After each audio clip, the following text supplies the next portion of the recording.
Hello friends, welcome to Science Team. In today's lecture, we will discuss a few problems on Galilean transformation and see what were the problems that lead Albert Einstein to formulate the special theory of relativity.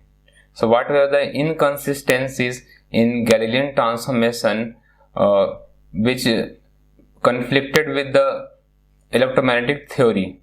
So we will see in today's lecture. So let's see it. So the first problem is of a gun and a bullet. So consider that there is a small pistol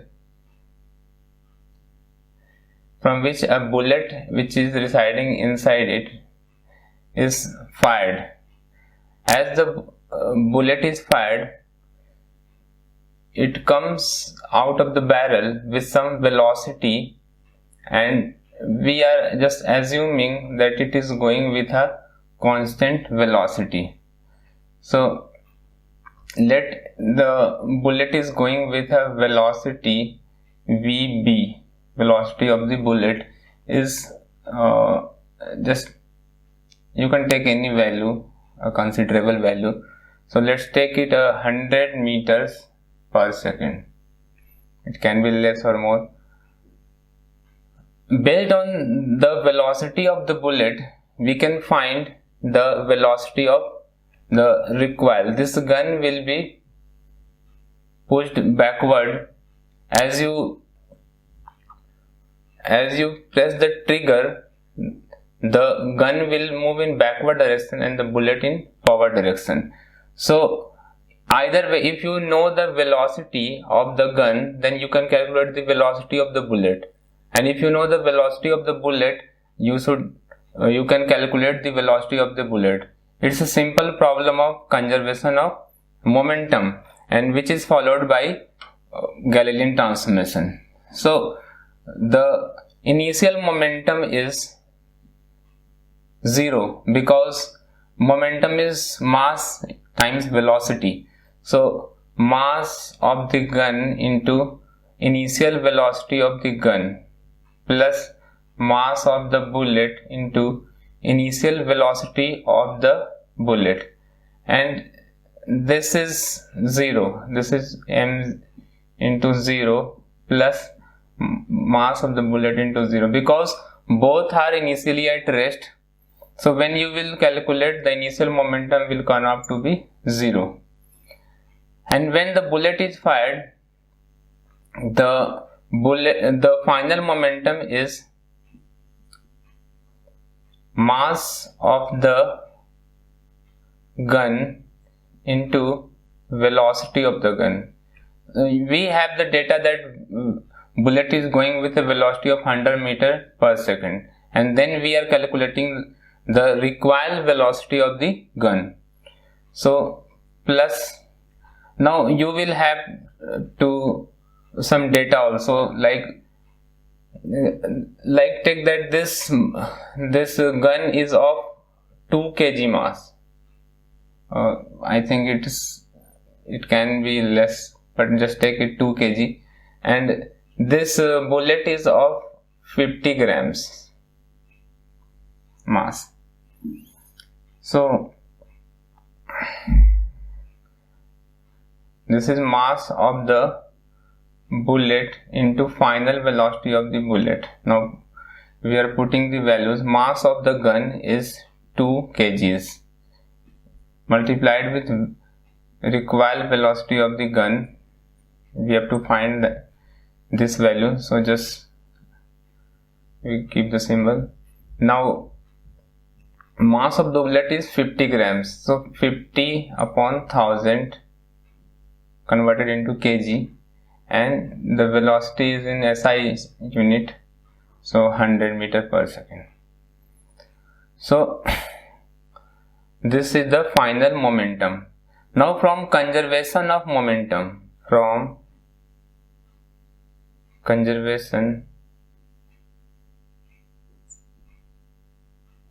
of momentum,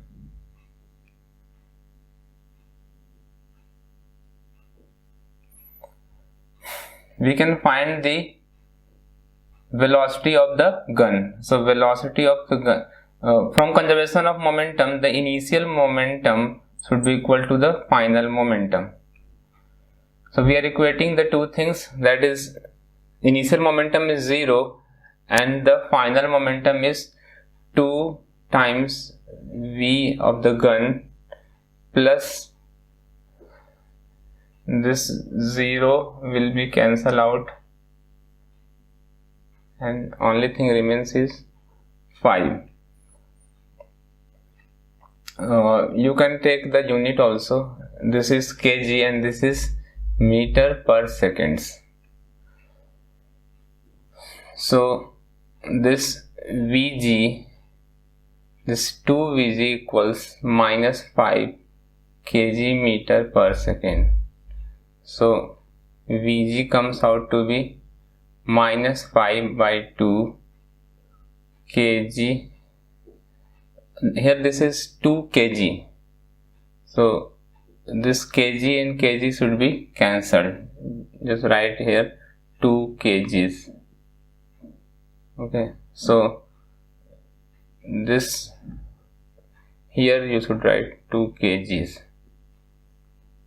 So this 2 has already cancelled and this kg will be cancelled with this. So meters per second. So you have minus 2.5 meters per second. So the required velocity of the gun is minus 2.5 meter per second. So it will be going with a velocity 2.5 meter per second in the backward direction. So we applied the Newtonian conservation of momentum, which is followed from the Galilean transformation. Now we are applying the Galilean transformation to find the velocity of the bullet with respect to the gun. So the problem which we have solved, in which we have calculated the velocity, this velocity is relative to what? So this velocity is relative to the ground observer. On ground there is an observer and he is noticing, or he may be he controlling the gun, the trigger of the gun. So with respect to this person, the velocity of the gun, the velocity of the bullet at initial moment was 0. So everything we are calculating with the ground observer. Now if we want to calculate the velocity of the bullet with respect to gun, suppose there is some insect sitting on this gun, or there is a camera on the gun, in which there are two cameras, one in his hand and one camera is on the gun. So these two cameras when record the velocity of the bullet, when record the position of the bullet, then they find that the bullet is moving with different velocities. For the ground observer it is going with 100 meter per second, but for the gun is already moving in backward direction, so the bullet will seem to be moving with a greater velocity. So we can apply the formula for Galilean relativity or the Newtonian relativity to find this, the formula for the bullet, for the velocity of the bullet. So velocity of the bullet with respect to ground is 100 meter per second. Velocity of the gun with respect to ground is minus 2.5 meters per second.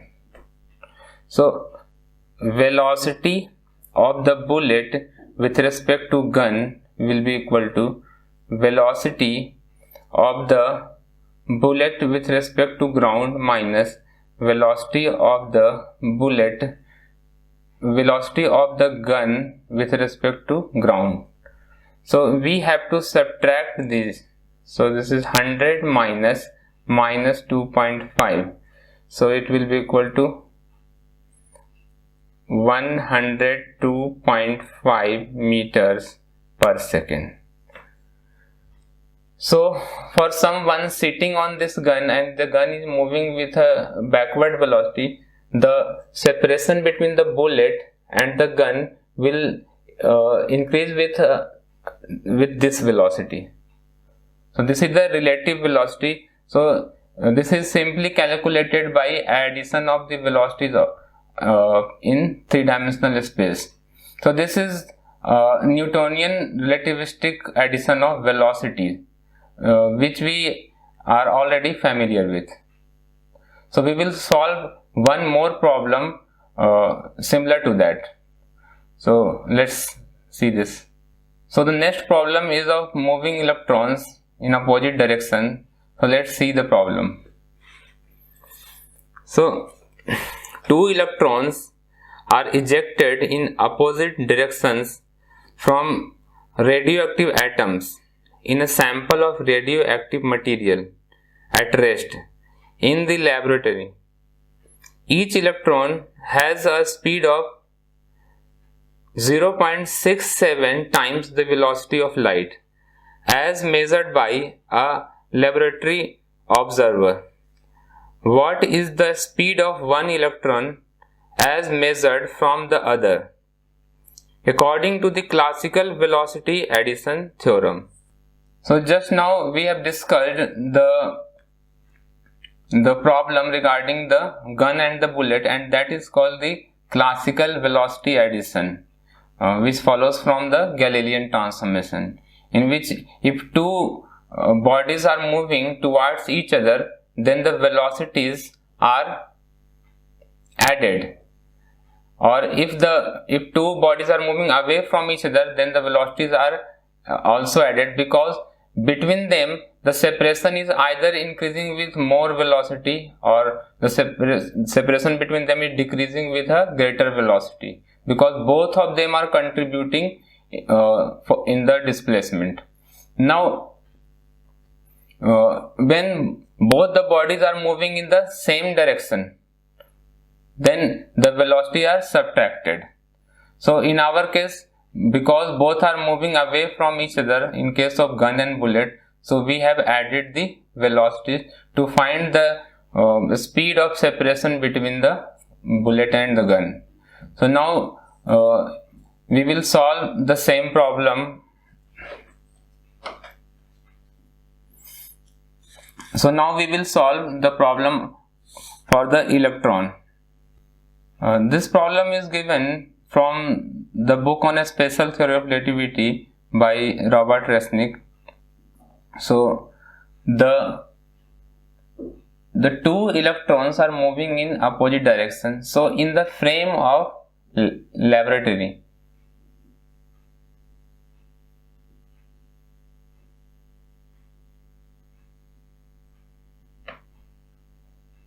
the two electrons, call it E1 and the other as E2, and so E1 and E2 are moving in opposite directions. Now let's take a reference frame, like this is Y axis, X axis, and this is Z axis.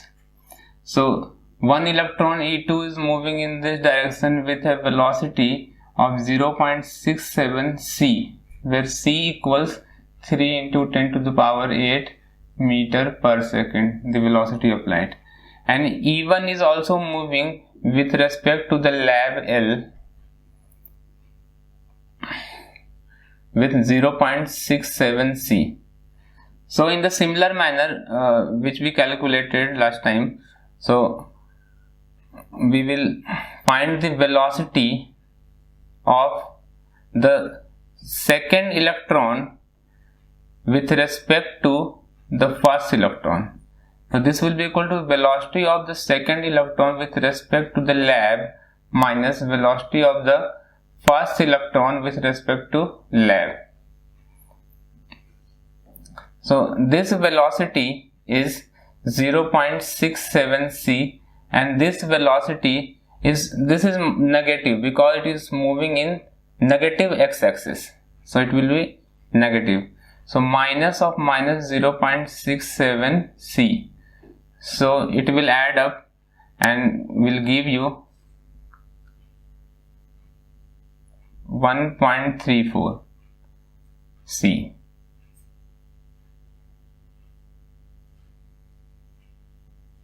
So this is 1.34 C. Now this is the velocity of the second electron with respect to first electron.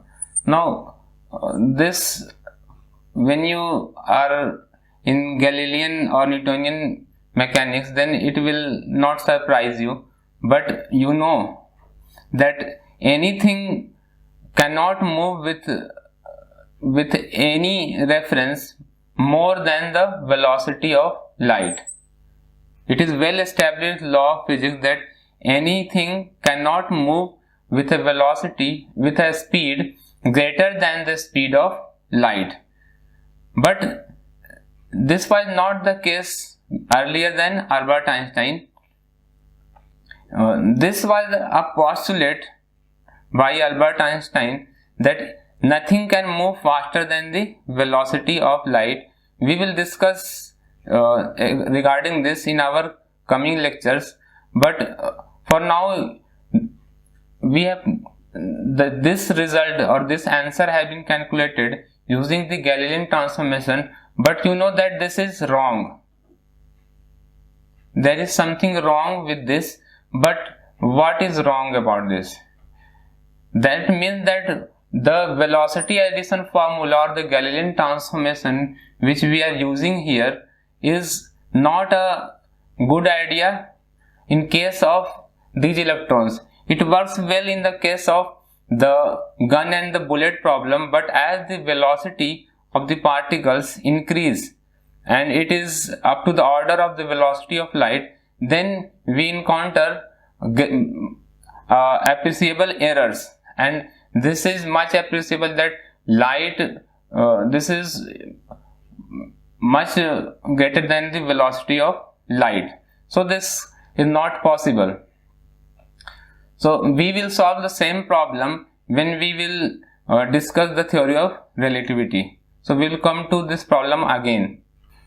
In the year 1905, Albert Einstein published his paper, the paper on the electrodynamics of moving bodies. So in that paper, he showed that the classical velocity addition formula is not sufficient or is not correct in case of bodies moving with velocities comparable to the velocity of light. And he also found that equations of electromagnetic theory or electromagnetism are not invariant under Galilean transformation. We require a different kind of transformation or the velocity addition formula for to do electrodynamics of moving bodies. So we will see this by an example of the wave equation. So let's see this. So we are studying the electromagnetic wave equation and Galilean transformation.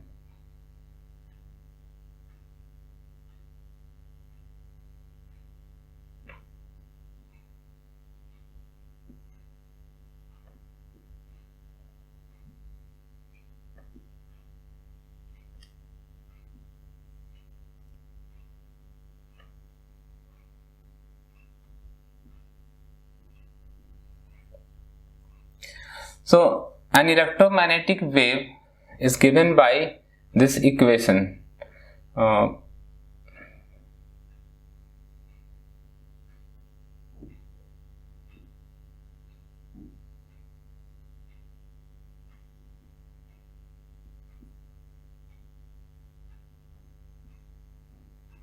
This is the equation of an electromagnetic wave, which is followed from the Maxwell's theory.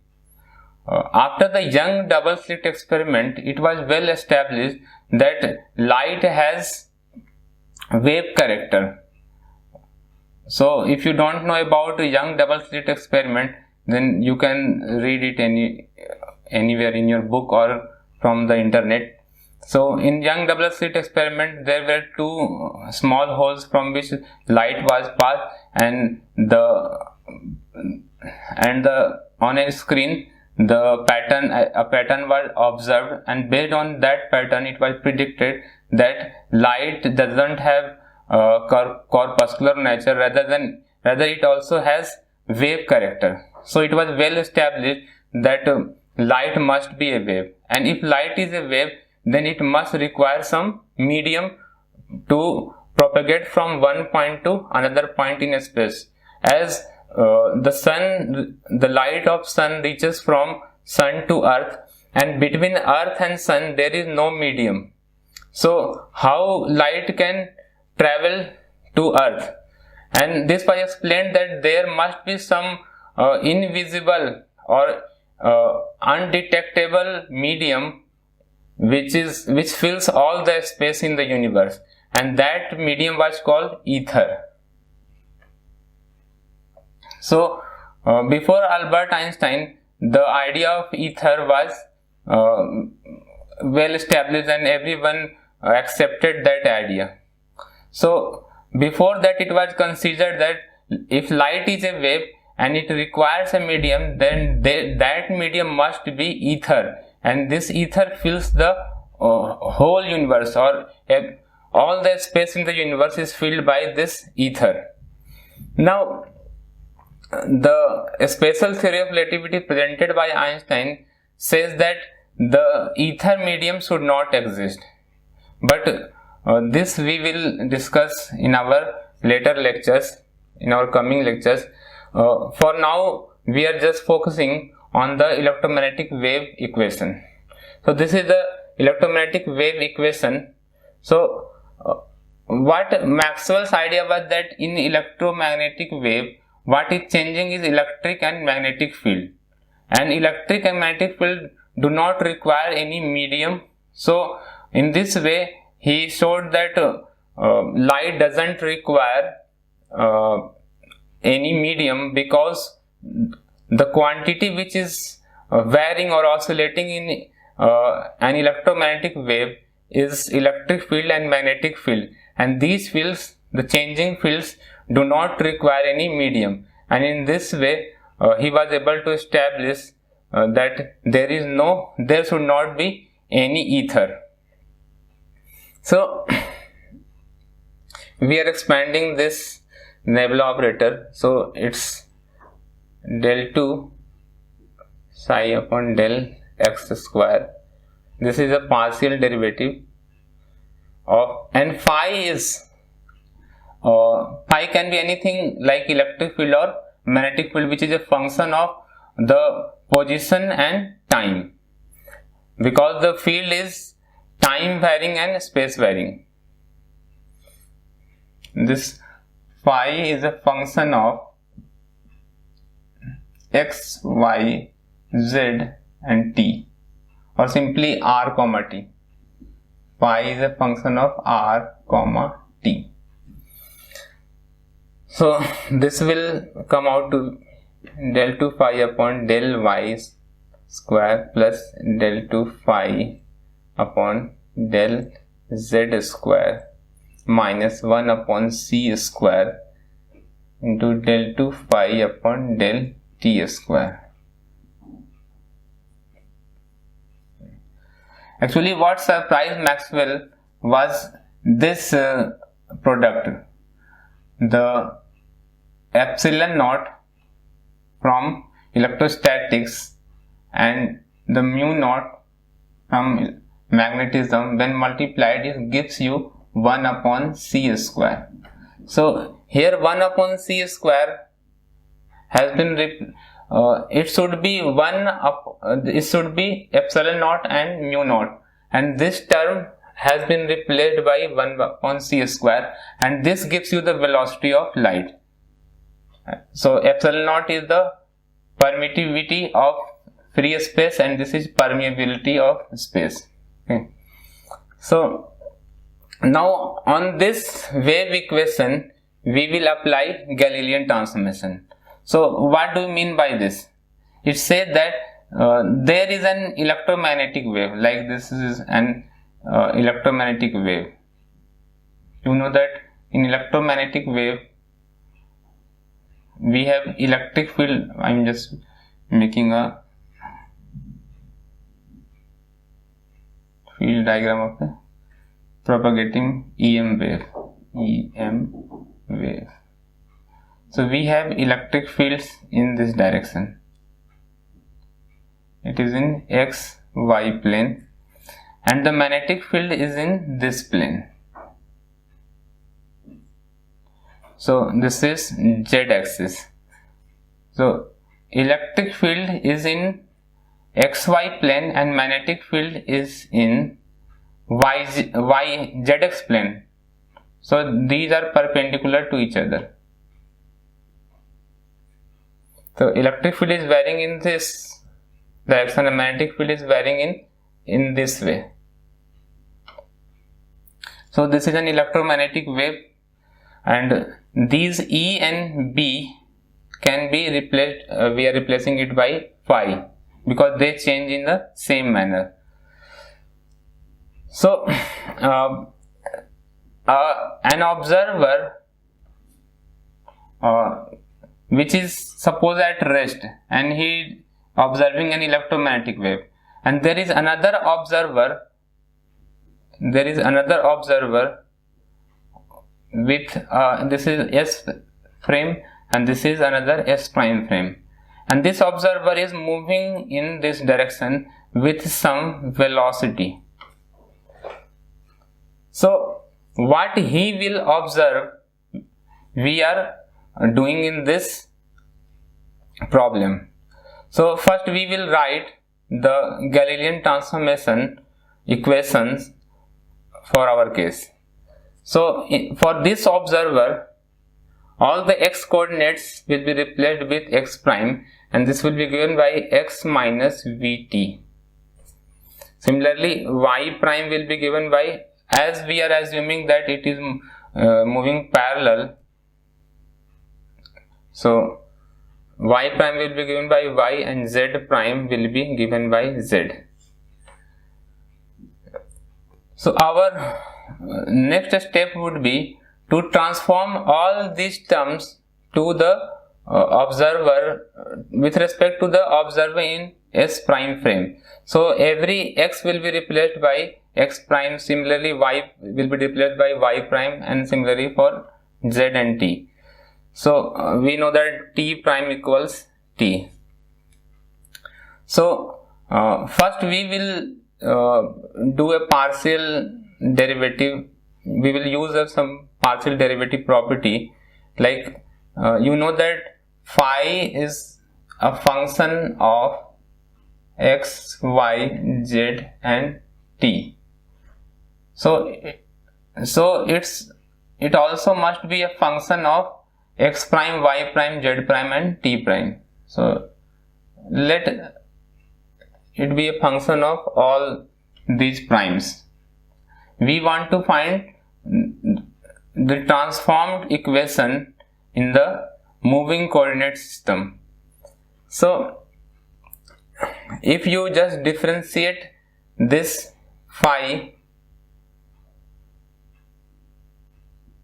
so if you just differentiate this phi with respect to t, with respect to x first, then it will be equal to del phi upon del x prime into del x prime upon del x, because this phi is a function of these four variables. So first we will differentiate with respect to its independent variable, and then that variable will be differentiated with our new variable or the variable which we are trying to differentiate. So plus del phi upon del y prime into del y prime upon del x, and similarly these two will come del phi upon del z prime upon del x plus del phi upon del t prime into del t prime upon del t. So in this way we have to differentiate it. Now these terms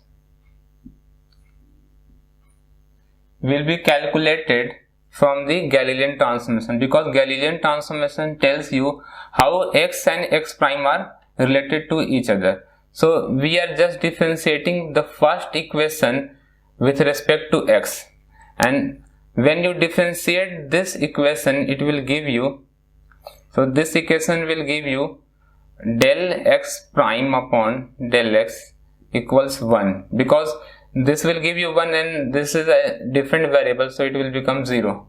Similarly, del y prime upon del x will be 0 because it's equal to y, so differentiation of y with respect to x will be 0. Similarly, del z prime upon del x will be 0, and also del t prime upon del x will be 0. So we will replace these values here. So it will be equal to, now put this as 1, this is equal to 1, so del phi upon del x prime, and these are, this is 1, this is 0, this is 0, and this is your 0.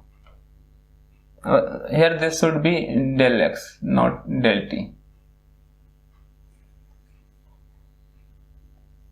So all these terms are 0. So what you get is del phi upon del x equals del phi upon del x prime. So you can say that del upon del x is equivalent to del upon del x prime. So this is what you get. We can also write del upon del y will be equal to del upon del y prime, and also del upon del z equal to del upon del z prime. So because x, y and z are in similar position, they are like same derivatives, and the second derivative, so or it will be better if I calculate it for you.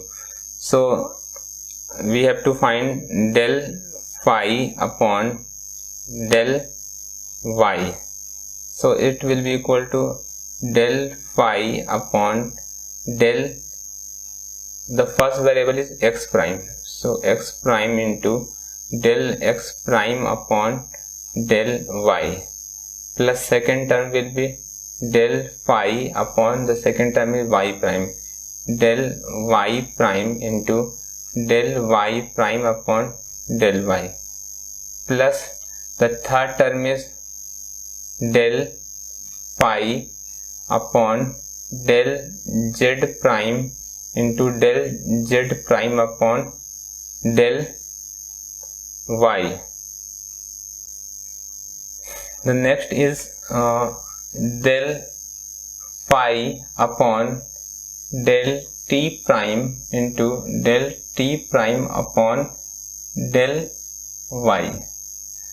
So you will see that only this term will survive, and all these terms, this term, this term and these terms are 0, because t prime doesn't depend upon the value of y, so its derivative with respect to y will be 0. The derivative of z prime with respect to y will be 0. Derivative of y prime with respect to y will give you 1. So only this is 1 and these three are 0.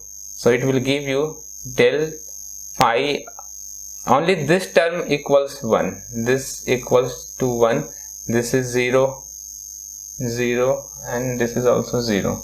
So what you get is del phi upon del y prime. So you get del phi upon del y equals del phi upon del y prime. or you can say that you get this del upon del y equals del upon del y prime. And for z also you have del y del z equals del y del z prime. So we have calculated these terms. Now we have to find the second derivative. So you have to find del 2 phi upon del x square. So how we will find this? So it will be like del upon del x of del phi by del x. And you know that what is del phi upon del x? This is equal to del by del x into del phi upon del x prime, and this term is also prime because you know that del by del x is equal to del x prime. So we replace both the del by del x by these terms, and you get what is del 2 phi upon del x prime square. So these terms are equal. Similarly, del 2 phi upon del y square equals del 2 phi upon del y prime square, and also del 2 phi upon del z square equals del 2 phi upon del z prime square. So this is you get on differentiation. So now we will find del phi upon del t. So del phi upon del t will be equal to del phi upon del x prime by del t plus del phi upon del y prime into del y prime upon del t. Remember that phi equals x prime, y prime, z prime and t plus del phi upon del z prime into del z prime by del t plus del phi upon del t prime into del t prime upon del t. So now we have the Lorentz transformation equation x prime equals x minus vt. So differentiating this will give you del x prime upon del t will be equal to minus v. Y prime equals y. In our problem, we are taking a simple case in which we are translating in x-axis. For a more general case, the translation can be in any arbitrary direction. Then in all the three axes, you have to apply the Galilean transformation, and the wave can move in any direction. So here you get del y upon this del y prime upon del t should give you 0 because it doesn't depend on t. Similarly, z prime equals z. This implies del z prime upon del t will give you 0, and t prime equals t. This implies del t prime upon del t will give you 1. So we will be replacing all this value in the equation. So we have del phi upon del t. So del phi upon del t will be equal to del phi upon del x prime into this term will be replaced by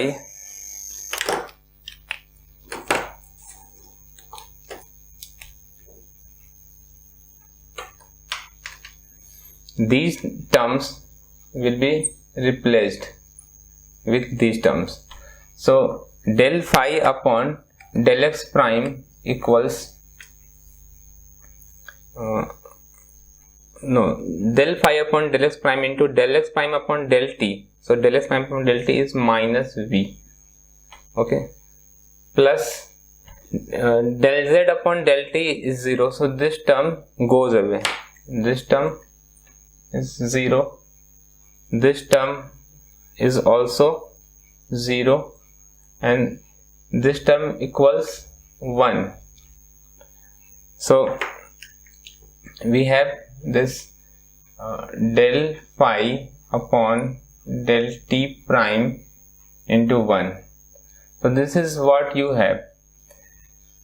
So we can write this like minus v del upon del x prime plus del upon del t prime into phi. So this is your del phi upon del t. So we can write that del upon del t, this operator should be equal to minus v del upon del x prime plus del upon del t prime, and we will use this to calculate the second derivative term, that is del 2 phi upon del t square term. So let's see this. So the second derivative term del 2 phi upon del t square will be equal to del by del t of del phi upon del t. So we can write it as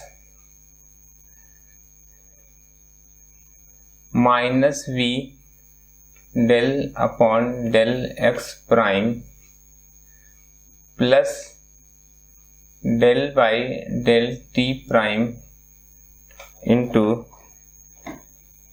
minus v del upon del x prime plus del upon del t prime and phi. You can write this phi at two places here, but I am just taking it outside.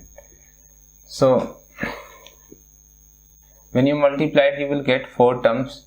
So the first term will be v square del 2 upon del x prime square and phi. The second term will be this multiplied with this.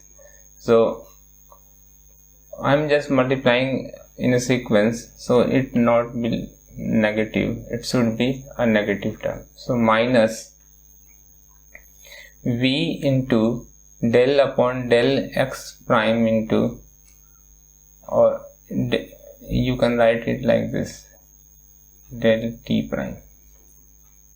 So this is multiplied with this will give you this term, and put the phi here. Now the next term is, so it will be a negative term again, so we should not take it to minus. So minus v del 2 del t prime del x prime and phi, and the last term is del 2 phi upon del t prime squared. Now you know that it is commuting, that is you can write it in this way or that way, both are same. So these two terms will add up.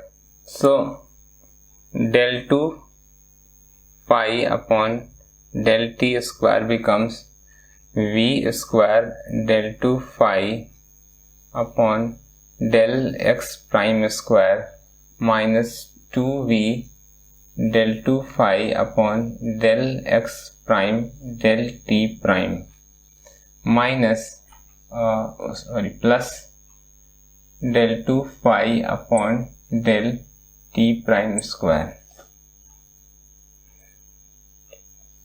So the first term in the wave equation, the two terms we have already calculated. Now it's time to assemble all the things. So the wave equation was del 2 phi upon del x square plus del 2 phi upon del y square plus del 2 phi upon del z square minus 1 upon c square del 2 phi upon del t square equals 0.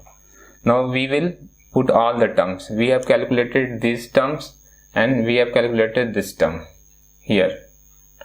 So it's time to assemble all the things. So this terms equals del 2 phi, we have calculated this previously.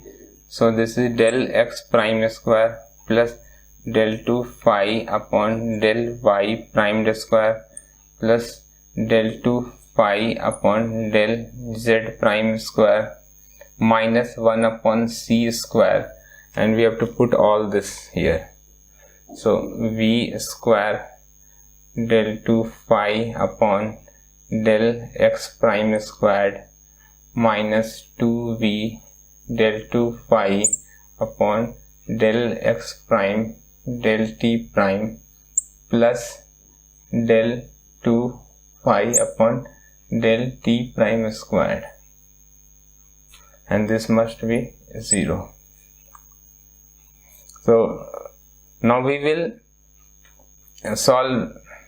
simplify this equation. So what you observe here is that there are two terms here and here, and we can combine these two terms. So if you combine these two terms, you get 1 minus v square upon c square into del 2 phi upon del x prime square plus these two terms will remain same, del 2 phi upon del y prime square plus del 2 phi upon del z prime square, and there are two terms more. One is plus v 2v upon c square del 2 phi upon del x prime del t prime, and the last term is minus 1 upon c square del 2 phi upon del t prime square equals 0. So if you compare these two equations, then you will find that this term is same, is having the same form. This term is also having the same form, but the first term and this one extra term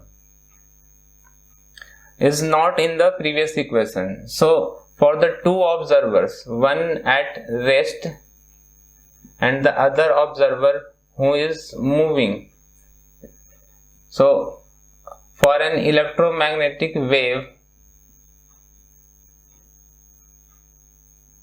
they find that for the rest observer, this is the equation of the electromagnetic wave, and for the observer who is moving with some velocity, he will find that the equations are transformed because of Galilean transformation, and the coordinates are changing in a different manner for the S prime observer.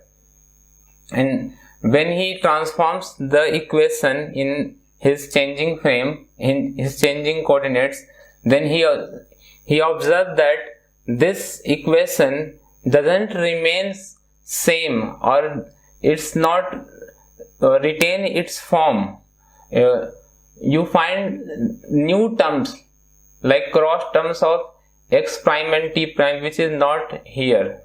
So in Galilean transformation, the form of electromagnetic wave equation is lost. So it's not invariant under Galilean transformation, and this gave an impression on Albert Einstein that there is something wrong with the physics which we are applying with the use of Galilean transformation in case of electromagnetism. So he thought that there must be some different kind of transformation. So Actually, Albert Einstein worked in Swiss patent office, and there his work was to he worked on the transmission of electrical signals and electrical and mechanical synchronization of time.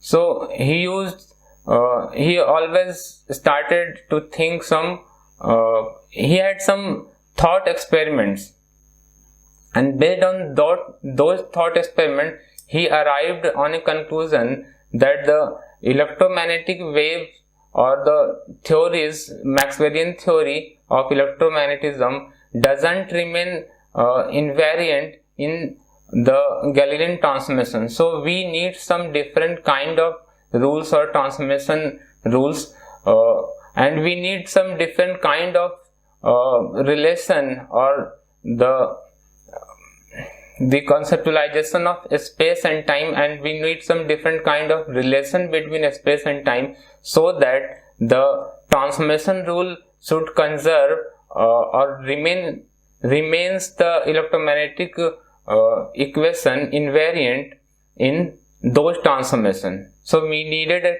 transformation, and those transformations were the Lorentz transformation equations. So in the next class we will discuss the Lorentz transformation equation. Please like our video, share our video, and subscribe to the channel, and thanks for watching.